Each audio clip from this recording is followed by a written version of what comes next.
So let me introduce the detailed info about the 3D panel.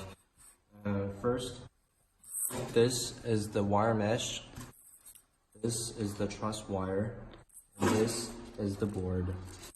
So all of these parts are customized so you can give us the specs on all of these things so we can make it for you.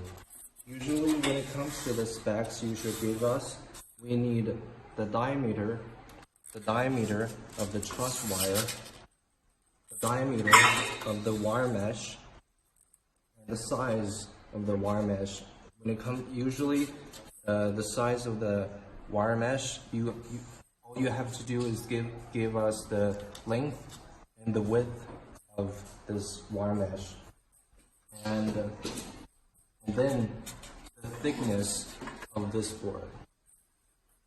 So you see the